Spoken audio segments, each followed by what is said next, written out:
27 février et, cette thématique que j'ai intitulée de mots en mots. Ce compagnonnage avec les mots qui dure depuis 3 ans maintenant. Et en fait, une sorte de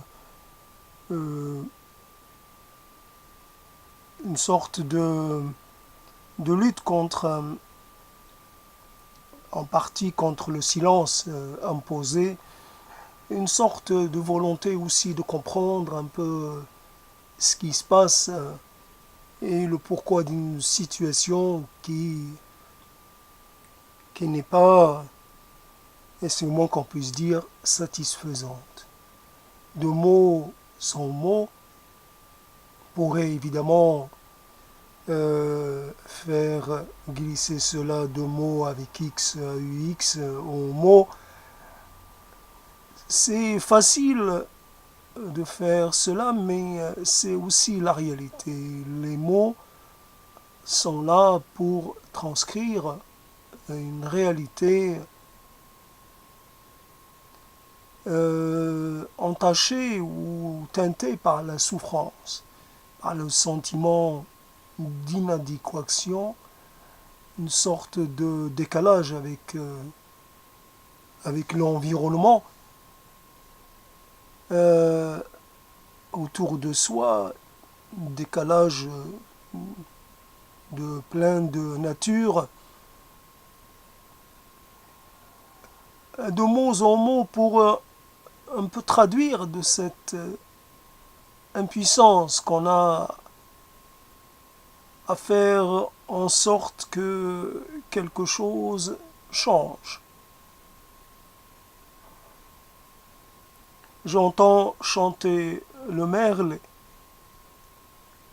C'est vrai que la saison est peut-être avancée, peut-être que c'est le moment. En tout cas, il fait relativement doux et il est possible d'entrouvrir les volets de sa fenêtre pour pouvoir justement, et cela permet d'entendre ce chant. Ça confirme une nouvelle fois ce côté un peu cyclique,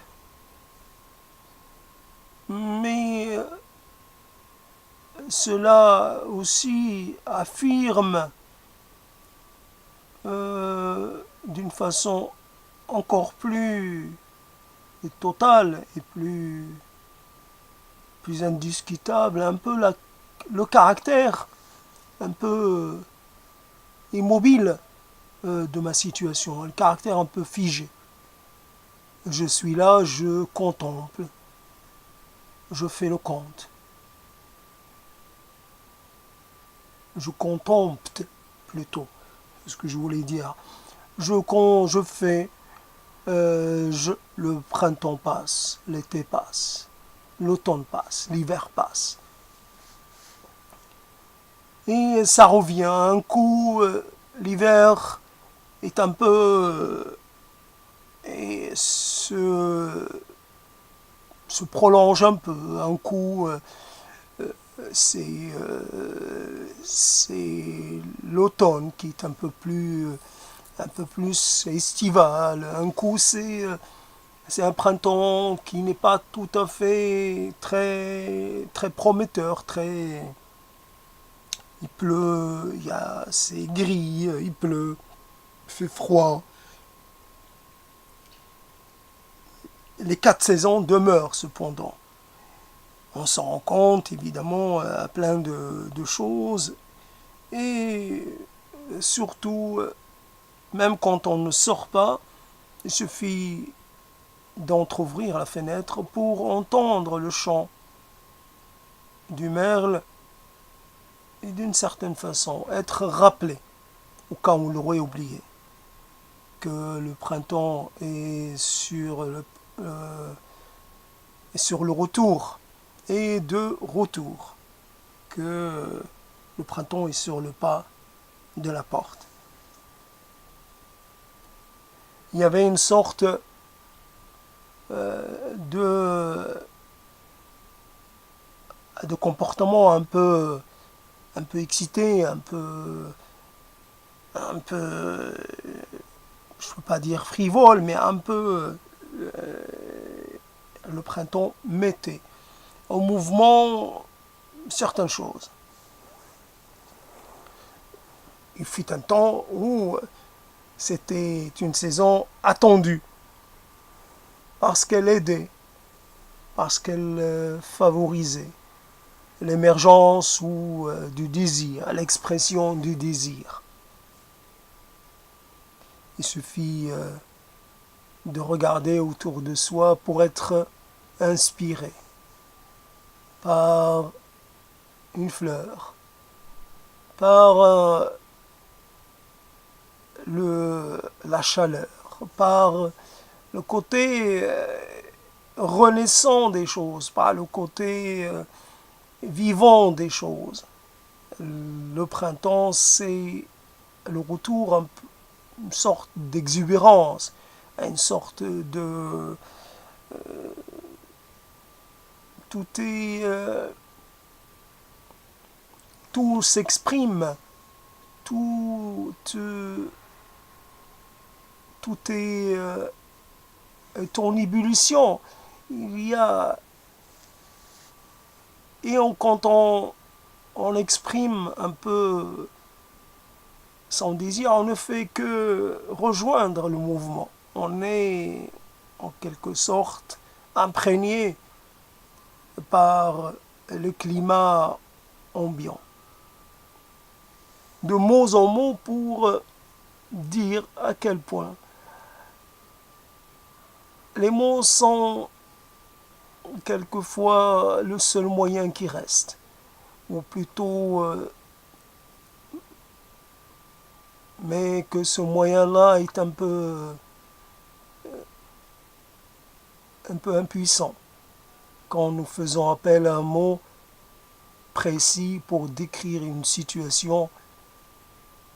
Nous comptons un peu sur lui pour faire passer un message. Seulement, quelquefois, notre situation est un peu moins réductible à un mot. Elle est beaucoup plus en complexité, beaucoup plus en multiplicité.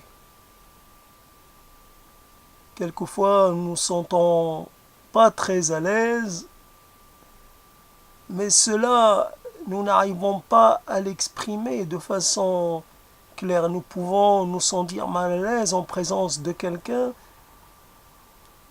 pour lequel nous éprouvons des sentiments. Mal à l'aise,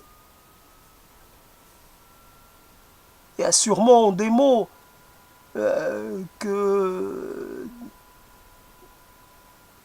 des gens utilisent que moi je ne peux pas utiliser parce que ils ne me viennent jamais à l'esprit.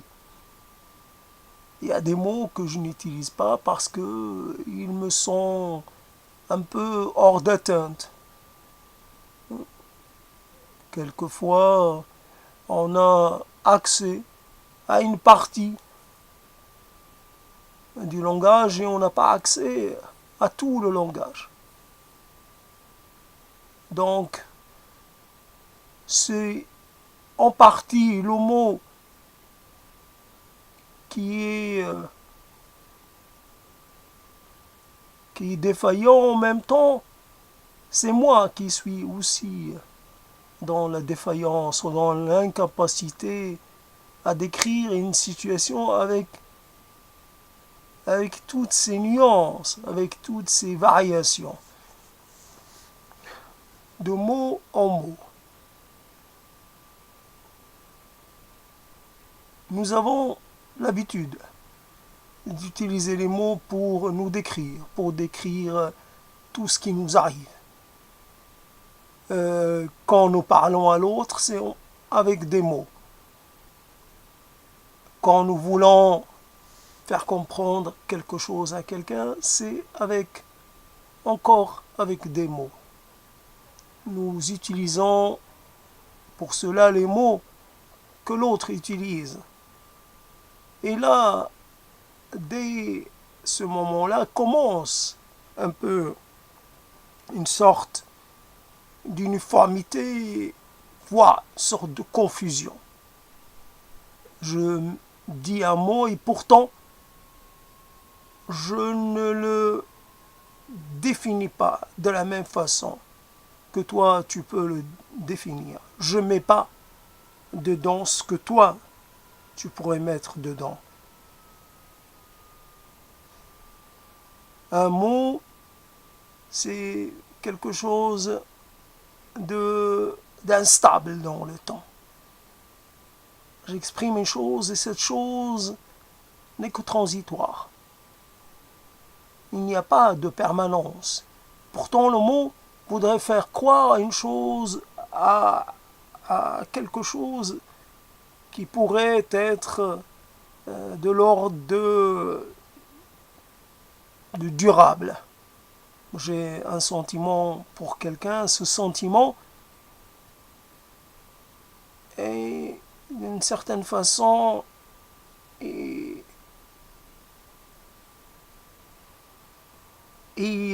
là, à partir du moment où je l'identifie par un mot, il va être là. Tant que je l'appelle d'une certaine façon, il sera toujours cette chose-là. Et pourtant, donc il y a là une sorte de problème, et surtout que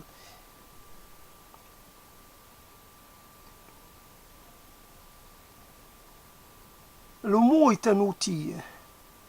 Avec le même outil, des gens peuvent faire des choses différentes. Un outil, le même outil peut être multitâche. Un mot est un outil et pourtant, certains l'utilisent mieux que d'autres. Certains s'en servent sans difficulté, d'autres n'arrivent pas à l'utiliser comme il convient. De mot en mot. Comme de saison en saison, comme d'instant en instant, comme de sentiment en sentiment, comme de situation en situation, comme de pensée en pensée, comme de...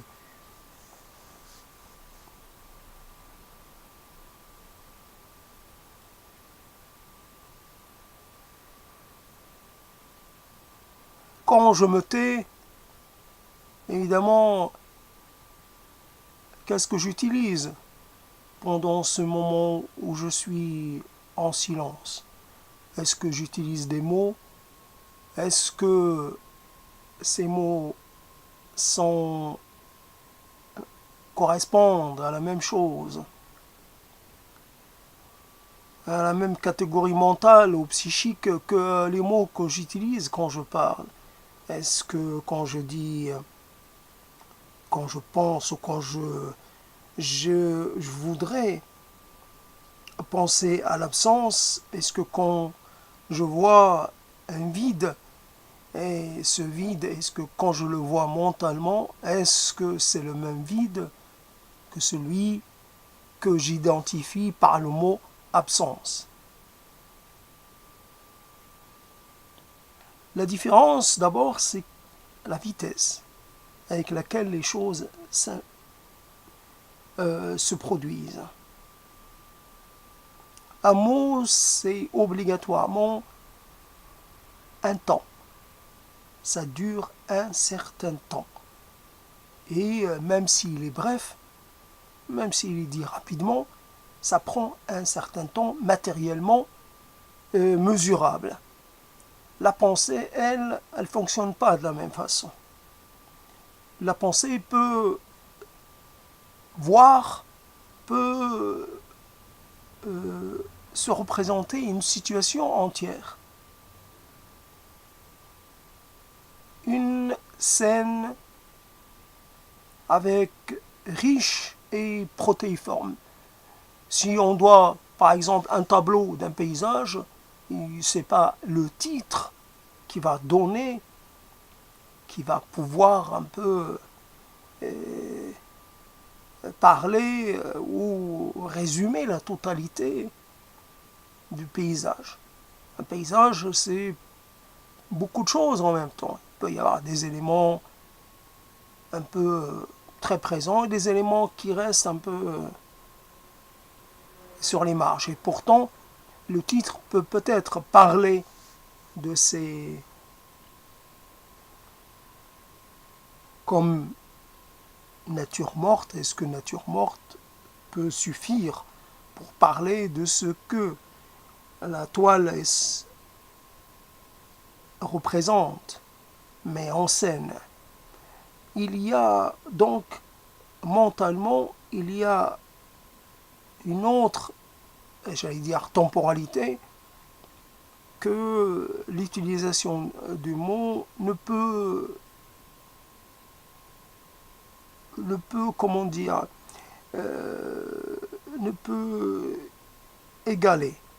Ça ne se... Ce sont quelque part presque deux mondes différents.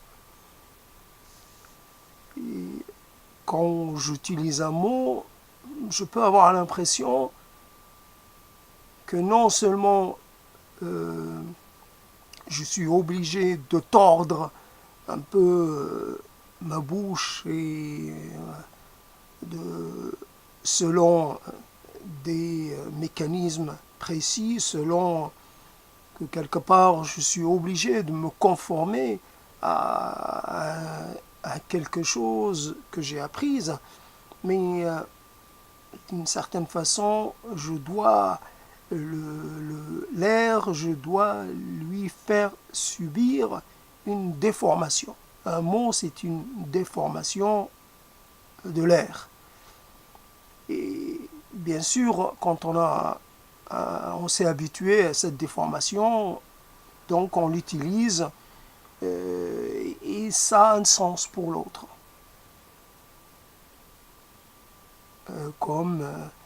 Mais pour ce qui est du pensée mentale, de la visualisation mentale, cette chose-là ne peut pas être, ne peut en aucun cas être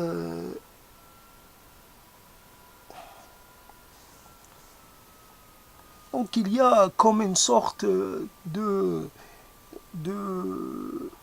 disjonction, comme une sorte de, de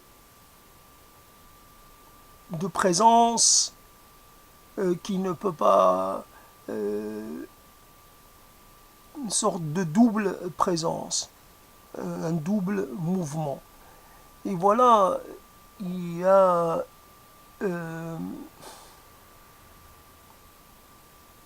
et pourtant, puisqu'il n'y a pas d'autres moyens, on ne peut pas faire communiquer deux esprits et on ne peut pas transmettre une sorte de visualisation mentale à quelqu'un.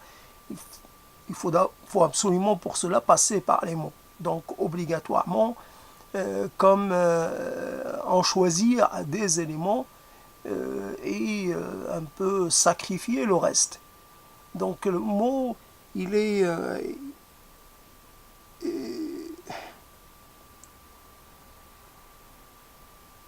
comme avec ce cordon ombilical, bien sûr on coupe le cordon ombilical parce qu'il n'a plus d'utilité, mais à un moment donné, pour pouvoir un peu exister par soi-même, il faut qu'il y ait cette rupture avec l'origine, avec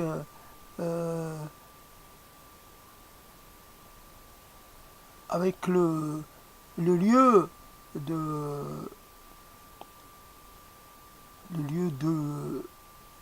de la première conception, de la conception tout court. Je ne sais pas comment le dire,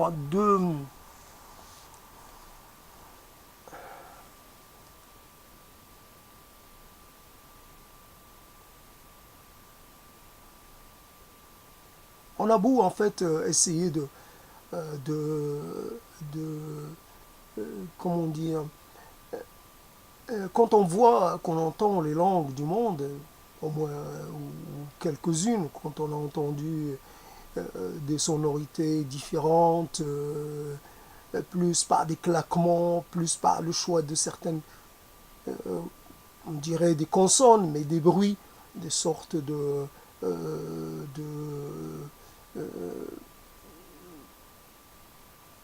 on entend une langue et on voit que ça produit des bruits qu'on n'a pas l'habitude d'entendre. On peut dire que derrière la langue, il y a peut-être là aussi une différence de perception, que quelque part de représentation, ou à tout le moins de traduction du monde. Que peut-être chaque langue offre, que chaque langue a une spécificité qu'aucune autre langue ne peut remplacer. Quand j'utilise le français, c'est le français. Peut-être mon français est entaché ou mélangé avec autre chose. Et quand c'est pas la langue maternelle, peut-être que c'est en même temps, d'ailleurs, ce qui fait que quelque part, je peux avoir le sentiment d'une certaine dissociation. C'est parce que ce n'est pas ma langue maternelle. Mais peut-être, je dis ça comme une sorte d'hypothèse, mais en tout cas, donc, il est possible aussi de penser que puisqu'on a un peu le même référentiel qui est au-delà de la langue, le même, un peu la même chronicité, le même environnement, un peu les mêmes défis, on noue les relations un peu de la même façon avec ses proches ou avec les autres, peu importe, mais il est possible un peu d'oublier les langues et de les considérer pour ce qu'elles sont, en premier, des moyens de communication et des moyens, comment dire, de traduire quelque chose, d'amener un message. Et la langue serait un élément pratique. Parce qu'on ne peut pas, justement, si on devait fonctionner de mental à mental, de cerveau à cerveau, on se perdrait. À un moment, le mot est une sorte de, non pas de compromis, mais une sorte de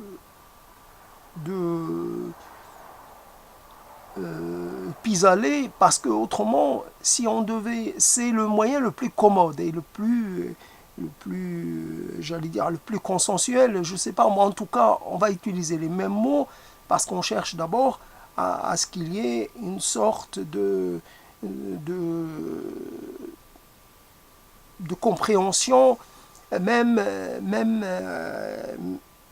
même un peu incomplète, mais qu'il y ait quelque chose que nous puissions transmettre à l'autre, que nous puissions être, collaborer avec l'autre d'une manière au moins même limitée, mais c'est mieux que de rester un peu dans sa propre singularité. Et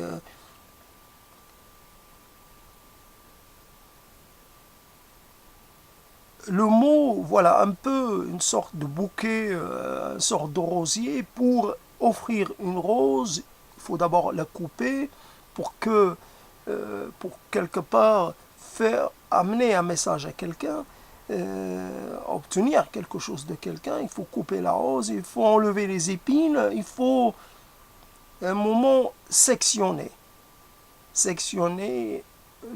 un élément de son support. Et un peu on ne peut pas amener quelqu'un devant un rosier, lui dire, voilà, je t'offre une rose, et celle-là sera, la rose que je t'offre, mais tu ne la coupes pas, tu ne la prends pas. Et donc, quelque part, parce que je ne veux pas porter atteinte à l'intégrité de ce rosier. Tu peux la regarder, tu peux l'appeler, tu peux lui donner un nom, tu peux, etc., considérer qu'elle est à toi, mais qu'elle est quelque part. Mais pour qu'il y ait quelque part communication, il faut, il faut qu'il y ait une sorte de travail de réduction, euh, une sorte de fragmentation, ou une sorte de mutilation. Voilà l'idée, mutile un corpus mental pour pouvoir on le, on le, on l'ampute de quelque chose. Le mot est une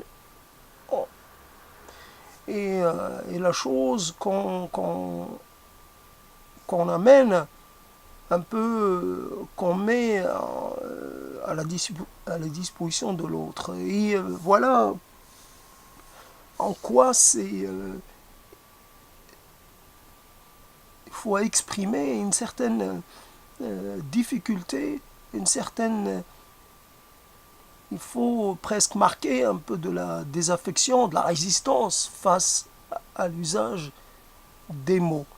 Et souvent, on voit des gens très, très jeunes ou un peu plus âgés, peu importe, utiliser des phrases, des propos prêts à l'emploi. Il s'agissait d'une sorte de, de répertoire dans lequel on va se fournir en réponse. Et souvent, la réponse est souvent envoyée avec avec beaucoup d'empressement. Et il n'y a pas jamais de précaution à dire, de l'ordre de dire, voilà, attention, cette expression, d'ailleurs je l'utilise peut-être moi-même, je ne la comprends pas, je l'utilise, mais fondamentalement, elle n'est pas signifiante tant que cela. J'utilise un peu par commodité ou parce que je n'ai pas autre chose pour la remplacer, je l'utilise, mais finalement, ce n'est pas la traduction exacte de ce que je pense ou ce que j'ai pu penser. Ce n'est qu'une sorte de réduction, une sorte de concentration, une sorte de.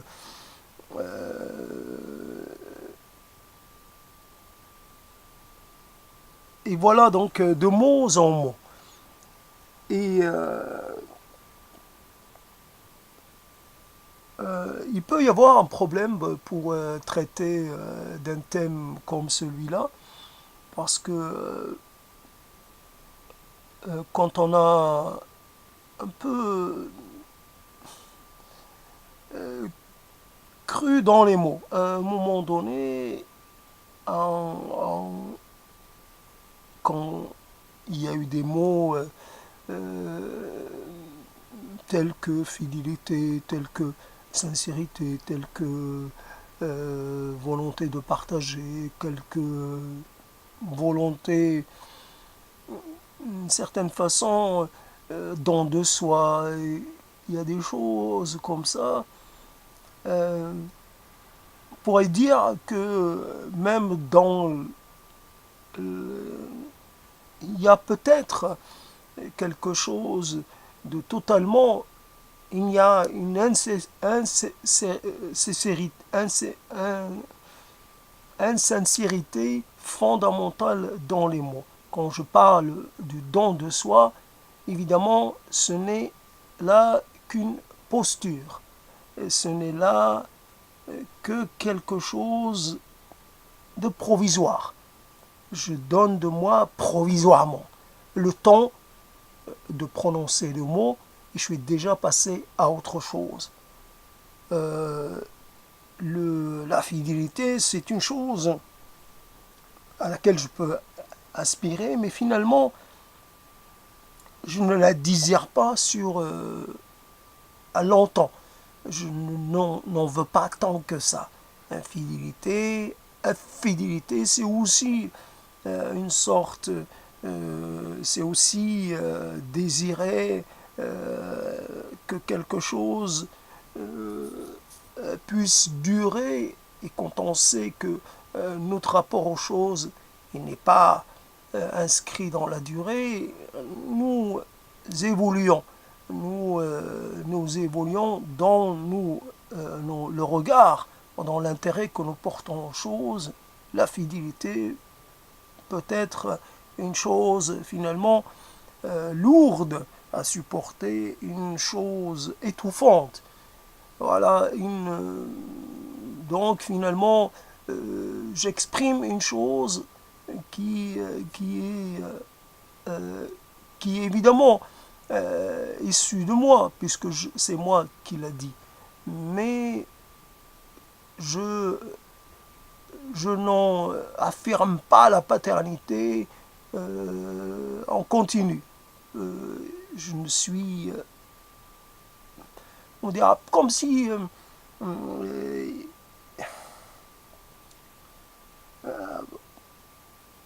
il y a quelque part comme un seul magasin, un seul lieu de fournissement. J'y arrive, j'ai besoin d'un élément d'un certain nombre d'éléments pour des usages précis. Je prends ce qu'il y a. Je peux prendre des choses qui demandent plus d'efforts ou pas, mais fondamentalement, j'ai besoin j'ai besoin de trouver des réponses ou des choses adaptées à mes besoins. Et donc finalement la langue, là aussi, c'est un lieu unique pour se fournir. Et comme il n'y a pas d'autre lieu, ben, on se fournit, on prend ce qu'il y a. Et quelquefois, nous finissons par nous rendre compte que l'outil ne nous était pas adapté. Pas parce qu'il était pour des gauchers alors que nous sommes des droitiers, non, plutôt que l'outil qui nous a un peu séduit parce qu'il a un dessin particulier ou parce qu'il était comme ci ou comme ça, ben, se finit par ne plus nous parler, par ne plus nous intéresser. Dans l'usage des mots, il y a comme une sorte d'adéquation, d'appartenance, et quelqu'un qui a passé du temps avec... quand on a vu que les choses, que ce désir d'appartenance, à quel point il était difficile d'en parler, à quel point nous étions dans le dénuement, à quel point nous étions dans la pauvreté, que nous devions toujours utiliser les mêmes phrases, un peu comme, c'est pas tellement pour le sentiment, c'est pour un peu, il y a des choses comme ça prêtes à l'emploi, et on se dit, comme par exemple quelqu'un qui dirait, tu es trop jeune, attends d'être grand pour pouvoir faire ceci ou cela, pour avoir accès à ceci ou cela, de passer à la majorat, et tu auras la possibilité de pouvoir faire cette chose-là. Et quelque part, on serait toujours un peu en attente, et quelque part, puisque les autres font cela, nous sommes nous aussi désireux de le faire à notre tour, et ce n'est pas le sentiment qui nous importe, c'est plus un peu à notre tour de pouvoir dire j'ai éprouvé ou j'ai fait cela, moi aussi je. Et c'est plus pour pouvoir appliquer, utiliser une phrase, un mot, un enchaînement de phrases, et on n'est pas dans la réalité.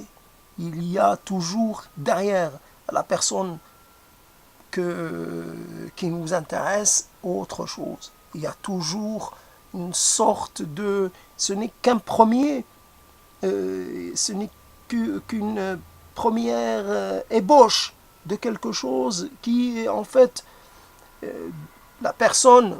Beaucoup vont dire que c'est la mère, l'objet ultime de l'amour d'un homme, mais on ne va pas le dire, on ne va pas aller dans cette direction, on va dire que derrière, il y a l'élaboration de quelque chose qui va se progressivement s'affiner et d'une personne, nous passons à une autre pour pouvoir réaliser le passage à une autre. Et nos mots font croire que la première personne de ce processus est réellement la personne quelque part qui serait un peu le début et la fin, l'alpha et l'oméga de toute cette opération. Or, nous pouvons être en train de penser qu'il y a quelque chose qui manque. Et nous allons continuer de chercher cette chose qui manque chez quelqu'un d'autre pour un peu, soit quelque chose qui nous manque à nous, soit quelque chose qui manque dans l'autre, une sorte de compréhension, quelque chose que nous n'arrivons pas à saisir dans le rapport que nous voudrions avoir avec les choses. Et il y a une sorte de moment où nous voudrions atteindre un moment d'un certain niveau d'adéquation pour que, en fait, la rencontre puisse favoriser ce qui en nous demande une certaine faculté d'écoute, un certain type de proposition. Nous cherchons à rencontrer un autre qui nous offre un peu l'opportunité de pouvoir un peu exprimer les choses que nous n'arrivons à exprimer d'aucune façon. Je ne sais pas comment le dire, en tout cas, voilà un moment où on peut penser que les mots peuvent être plus que les mots. Quand nous sommes dans l'incapacité de parler d'une chose, quand nous rencontrons une difficulté pour essayer de formuler les choses, à ce moment-là, on n'est pas dans le champ mental, on est toujours dans le champ lexical, mais ça devient un peu plus que les mots d'usage courant. C'est une variation intéressante. Mais voilà un peu l'esprit, ce qu'il peut faire, c'est non seulement se transporter physiquement, mais se transporter aussi temporellement.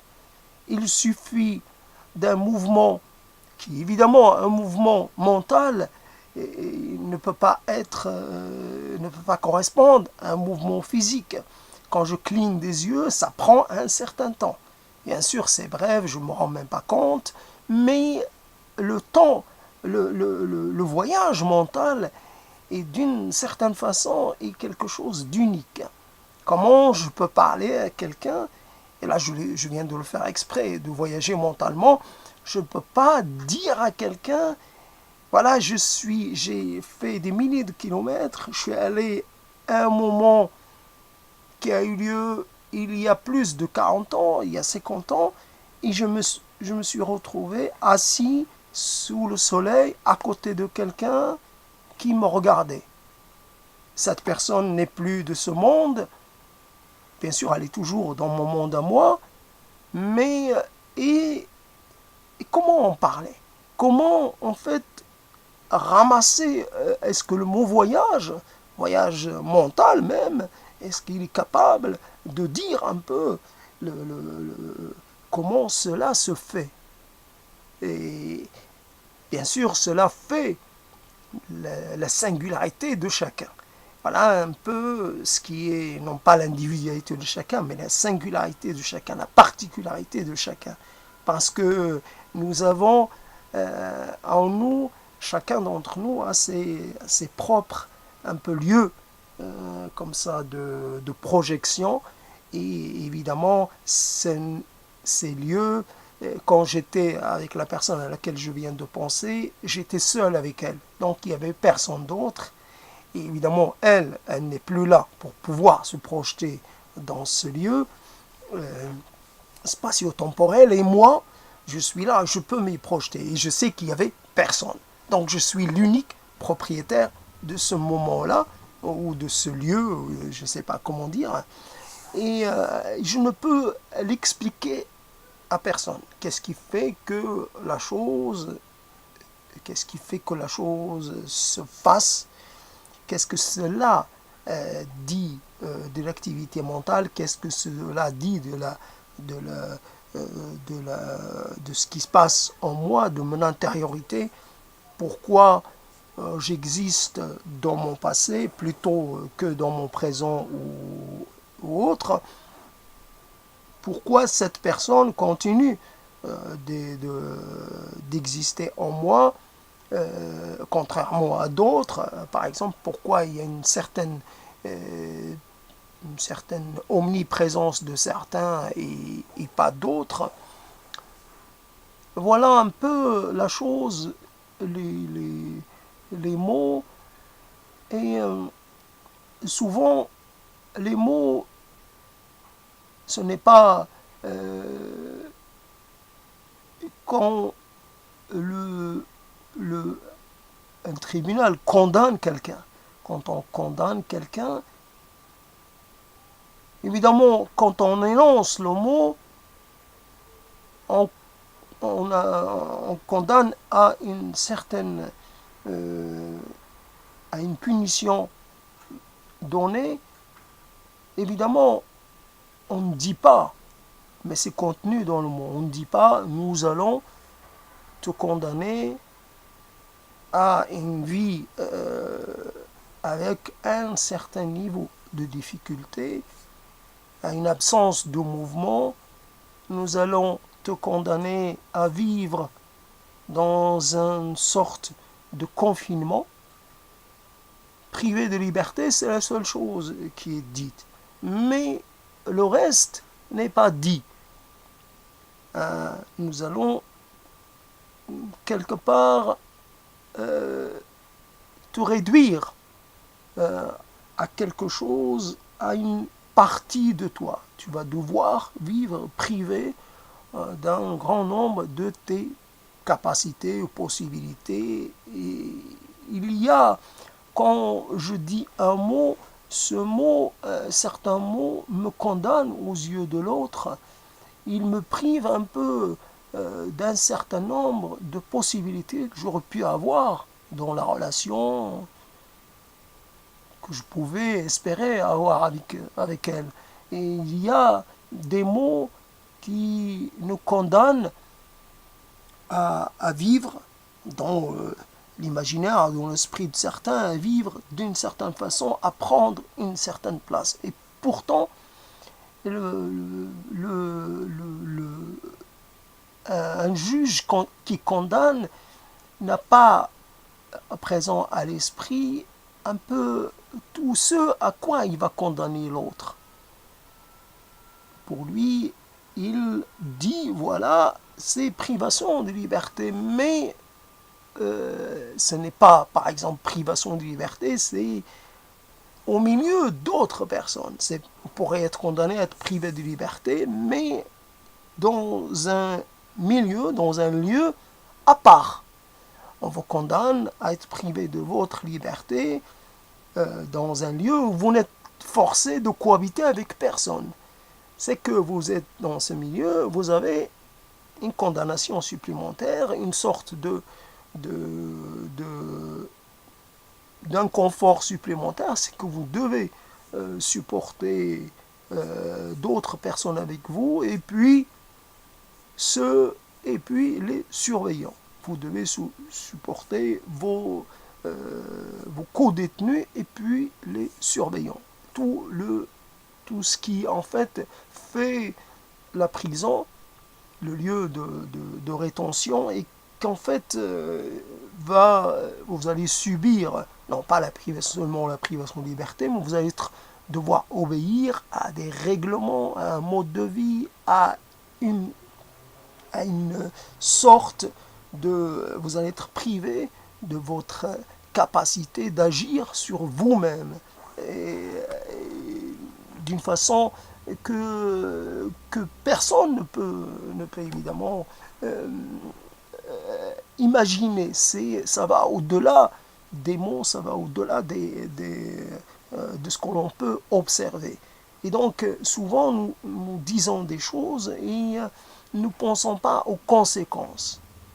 Je m'oppose à quelqu'un, pour moi, il s'agit de défendre une position à un moment donné, mais évidemment, je gagne la bataille, je préserve d'une certaine façon mes acquis, mais je perds la guerre, puisque finalement, je ne peux, dans cette affirmation d'une singularité, je confirme donc ce caractère de singulier, et puis je me prive un peu de la disponibilité de l'autre, parce que l'autre va me, me, me confiner à un rôle ou à une fonction précise, ou à une identité, ou je ne sais quoi d'autre précise, et c'est donc j'ai perdu un peu l'avenir. J'ai mis un peu non pas en échec, mais j'ai mis en danger, ou je sais pas, j'ai sacrifié tout ce qui pouvait se produire.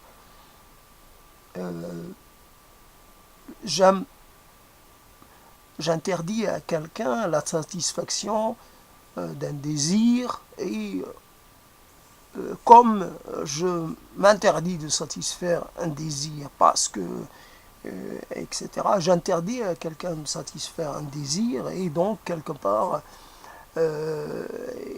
parce que j'ai jugé sur le moment que cela était légitime, et pourtant voilà. Donc puisque notre relation à l'autre, elle est peut-être basée sur un langage corporel, ou peut-être, ou infrasonore, j'en sais rien, mais en tout cas, c'est beaucoup dans les mots, c'est beaucoup dans l'accueil que je fais au mot de l'autre, et c'est beaucoup dans les mots que moi j'adresse à l'autre. Et c'est quelque part, il faut que chaque mot soit suivi et taillé par un développement en fonction du caractère un peu déterminant du mot. Il faut qu'il y ait une sorte de... Et là, pour un mot, il faut vraiment beaucoup parler, beaucoup expliquer. Et souvent, on s'arrête à l'énonciation de quelque chose, et on ne dit plus rien après. Il n'y a pas de discussion, il n'y a pas de contestation, il n'y a pas de reprise. C'est dit, et souvent on a du mal même à juger, à faire la différence entre ce qui va produire un peu, ce qui va mettre en cause l'avenir d'une relation, ou ce qui va être ce qui va agir de façon relativement mineure. Nous avons du mal à faire la différence entre ce qui est vraiment déterminant et ce qui l'est beaucoup moins. Et voilà un peu la chose de mot en mot. Avec ces propos qui ne sont pas préparés, c'est petit bonheur, la chance. Il y a dans ces hésitations, il y a la volonté et l'envie d'affirmer qu'il existe quelque chose, je ne vais pas utiliser le mot césure, qu'il existe quelque chose qui n'est pas, qui ne peut pas être réglé par les mots, qu'il existe que, à tout le moins, il faut, quand on n'a que les mots, quand on n'a que les mots, et il faut essayer de faire en sorte de, de les utiliser encore et encore. Quand on n'a que les mots, il ne faut pas hésiter à en faire un usage disproportionné. Il faut pas s'arrêter à un mot parce que ce mot peut enfanter, il peut avoir une progéniture un peu qu'on n'a pas désiré. Un mot peut finalement travailler et agir peut-être de façon souterraine et agir pour empêcher que quelque chose n'apparaisse. Si par exemple des gens ont cessé de me contacter, c'est sûrement à cause de certains mots. Il y a des mots que j'ai affirmés à des moments donnés qui m'ont condamné et aux yeux des autres parce que j'ai été sujet à une certaine exubérance, à une certaine. J'aimais beaucoup les mots dans leur caractère un peu péremptoire, un peu définitif. J'en ai fait un usage un peu trop, un peu trop. J'ai été un peu dans la facilité que les mots me permettaient. Et c'est vrai que je pense à rien en précis, mais si je devais quelque part accorder des circonstances à ceux qui m'ont qui m'ont oublié, je dirais que c'est par la faute de mes mots, parce que ou de mes prises de position, ou de mes empressements à dire certaines choses, à réagir à des choses. Et voilà un peu comment on peut faire des choses comme ça. Euh, c'est euh, c'est pas évident de. Je suis content d'avoir trouvé quand on n'a que les mots. Ça me permet de faire le lien avec ce que vous savez et de l'importance. Et je maudis cette personne d'avoir existé. Cette personne à laquelle vous pensez, de maudit de l'avoir existé parce que sur le moment, voilà un peu le problème des mots. Sur le moment, vous empruntez les mots de quelqu'un pour un usage personnel. Et ces mots, parce que vous n'avez rien d'autre. Quand vous prenez les mots de quelqu'un, vous ne cherchez pas à créer les vôtres. Ne cherchez pas à inventer les mots qui pourraient vous correspondre. Vous utilisez les mots un peu par paresse, par commodité. Et souvent, ces mots-là, ils correspondent pas à ce que vous ressentez. Ils ne vous correspondent pas du tout même. Et pourtant, bien sûr, vous les utilisez parce que tout le monde les utilise. Parce que ils ont fait un peu consensus. Donc, évidemment, ils parlent pour vous. Ils vous défendent, ils transmettent quelque chose. Bien sûr, c'est évidemment c'est signifiant pour l'autre, c'est très clair comme message. Et pourtant, euh, à un moment, vous pouvez très bien penser que c'était une erreur, que c'était trop facile, que c'était la chose à ne pas faire. Et, et vieillir, c'est un peu essayer de développer ses propres mots en autonomie, en, voire en indépendance. Et c'est vrai, quand on se retrouve coincé encore dans les mêmes mots que tout le monde utilise, dans les mots un peu communs, un peu d'usage impersonnel, voilà, un peu des mots qui peuvent aller d'une personne à une autre sans qu'il y ait, sans marquer de différence, sans personnaliser personne en particulier. Et voilà comme, en quoi la chose qui est donc la malédiction qu'on peut lancer à quelqu'un qui a mis ces mots-là et qui les a, et, voilà. Et donc quand on n'a que les mots, d'une certaine façon là aussi, donc il reste là, cette personne reste là, et je me retrouve donc à transposer le titre d'une de ces compositions et je le transforme quand on n'a que les mots, même si cela ne correspond pas exactement, mais ça permet, là encore, une fois, si j'utilise ce, ce, ce titre pour le développer, ça va être compris tout de suite. On va faire le rapprochement entre quand on a que et quand on a que. Quand on a que les mots, c'est aussi une histoire de, c'est encore une fois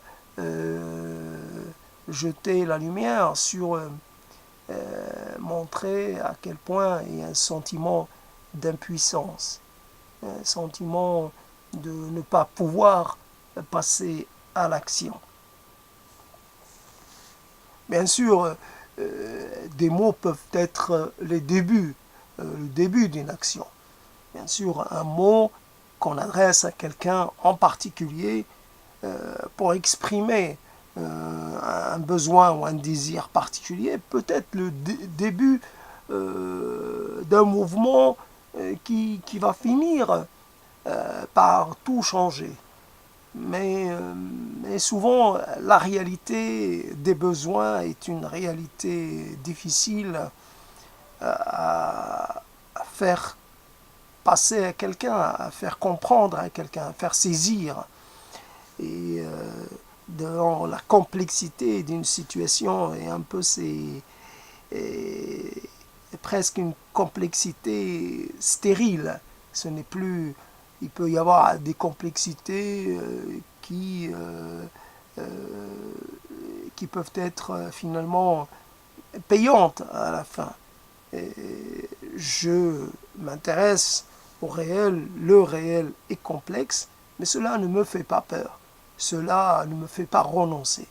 Je vais, quand il s'agit d'une complexité qui ne peut plus produire de la qui ne peut plus produire de saisissement du réel, c'est de maîtrise du réel, c'est voilà, complexe les conditions de chacun et ce qui les fait en fait se présenter telles qu'elles se présentent, complexe, le chemin, le cheminement long, quelquefois c'est difficile après un certain temps et les choses sont un petit peu entremêlées et il est difficile de faire la part entre ce qui est vraiment agissant et ce qui est moins.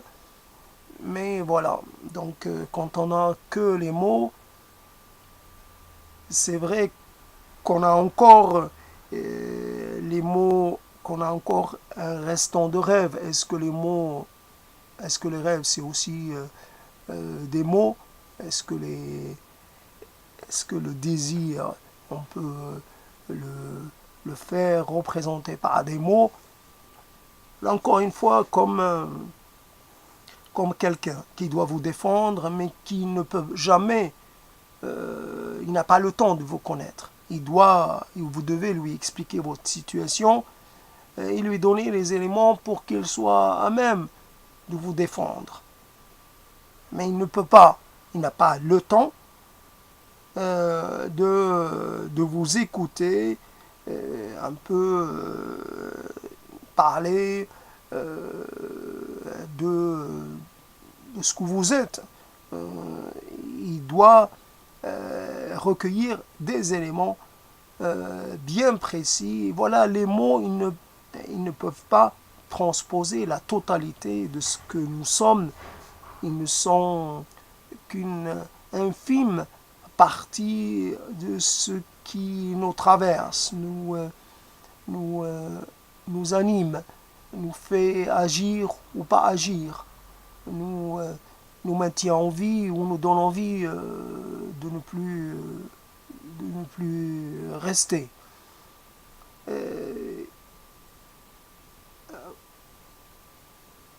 Celui qui fait encore qui a vécu, qui encore fait confiance aux mots, celui-là, il n'a encore rien compris. Quand on lui pose une question, il répond avec quelque chose avec quelque chose qui répond avec conviction, avec presque avec une certaine véhémence. Celui-là, il n'a rien compris. Le mot n'est pas je dis j'accepte, mais en fait je n'accepte pas. J'utilise un mot que quelque part qui est dans sa forme actuelle. Je ne connais pas son histoire, son historique. Il est issu du latin ou pas. Il a mis un certain temps et peut-être qu'il ne sait jamais, qu'il n'existe dans sa forme actuelle que depuis pas longtemps, etc. J'utilise ce mot, mais finalement, d'abord peut-être qu'au départ, il voulait dire autre chose. Moi, je l'ai recueilli sous cette façon-là, donc je l'utilise, mais en fait, finalement, je n'accepte rien, en même temps, je ne refuse rien. Je n'accepte pas les choses telles qu'elles sont, et peut-être que je les accepte aussi, parce que c'est cette chose qui me permet de pouvoir accéder à une forme de compréhension.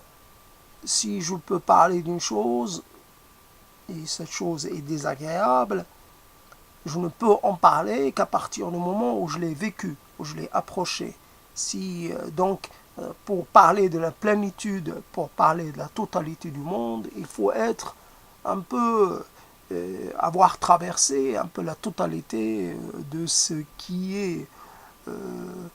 Voilà un peu comment on peut avoir commencé quelque chose comme ça de mots en mots, puis finalement, voilà, ça prend. Comme quelqu'un qui s'est un peu préparé, qui dit voilà, je vais faire une sortie à la mer, et puis il ne maîtrise pas le temps, il ne maîtrise pas tout. Il peut s'être équipé de tout ce qu'il faut, mais finalement, le poisson peut ne pas mordre, les courants peuvent être totalement ne pas l'aider, et puis finalement il peut rentrer, le temps peut changer, etc. Il peut rentrer sans avoir réalisé ce pourquoi il était sorti. Et voilà un peu, on peut entreprendre un propos, puis finalement on ne domine pas, on ne maîtrise pas le cheminement et l'évolution du propos, et on peut se retrouver un peu non pas à la dérive, mais on peut se retrouver dans des eaux on n'avait pas prévu d'approcher ou de visiter. Voilà un peu. Pour l'instant, je m'arrête là. Et donc je ne sais pas si je voudrais en fait de mot en mot utiliser cela pour une chaîne. Je ne sais pas si cela va être possible. En tout cas, sûrement je vais revenir sur cette thématique, et ce sera un peu différent, ça c'est certain. Mais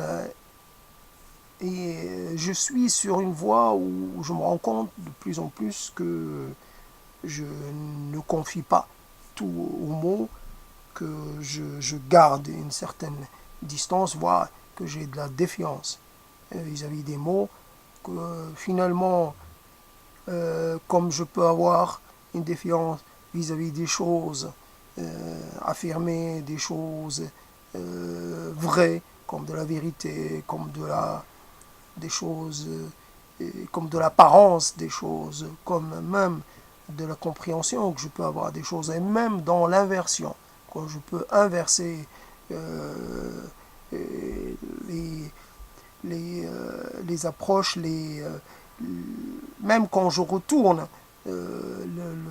l'ordre des choses, quand je déstructure, même dans cette déstructuration, je ne suis pas encore arrivé à la compréhension, et je ne sais pas s'il existe une compréhension qui puisse en fait finalement satisfaire un peu l'esprit, ou peut-être toute la vie peut se dérouler un peu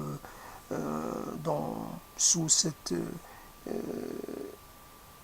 se dérouler comme ça, on se pose des questions et même si on change la façon de poser les questions, ben c'est toujours des questions. Et on n'a jamais, finalement, chaque fois que nous approchons, que nous pensons approcher d'une compréhension, nous nous rendons compte qu'en fait ce n'est encore une fois, ce n'est que provisoire, que la compréhension ultime ou pleine des choses n'est peut-être pas à notre portée. Mais euh, cela ne nous décourage pas dans le sens, c'est peut-être que déçus, nous mettons un certain temps à réagir, mais nous revenons à la charge parce que c'est quelque chose qui nous donne un peu, qui nous fournit comment dire, plus que la tâche est toujours là, et puisque le travail n'a pas été achevé, il faut continuer de vivre pour pouvoir le poursuivre. Plutôt que le silence des tombeaux, la parole en, la parole en fragments, ou la parole en quantité des vivants. Le silence, est, quelque part, et moi qui l'ai expérimenté vivant, je vois à quel point il n'est pas très très très instructif. Finalement, je peux rester 1000 ans silencieux, je n'avance pas, je n'avance pas d'un point, je ne pourrais avancer de rien, puisque finalement, je reste un peu dans mon jus, et en parlant comme je parle, au moins au niveau de la formulation, et au moins au milieu, cette lexicalité, ce jeu avec les mots permet au moins d'une certaine façon de sentir un certain changement, ou une certaine, comment dire, non pas renouvellement, mais on, on met un peu en échec un peu l'élément un peu figé de notre vie. On remue un peu les choses qui ont tendance à se tasser, à se, presque à se fossiliser. Il y a, on remet un peu en mouvement, c'est ce qui autrement aurait, aurait plutôt tendance à ne plus vouloir à- plutôt à tomber dans une sorte de torpeur, voire une sorte de mort, allez, disons le mot.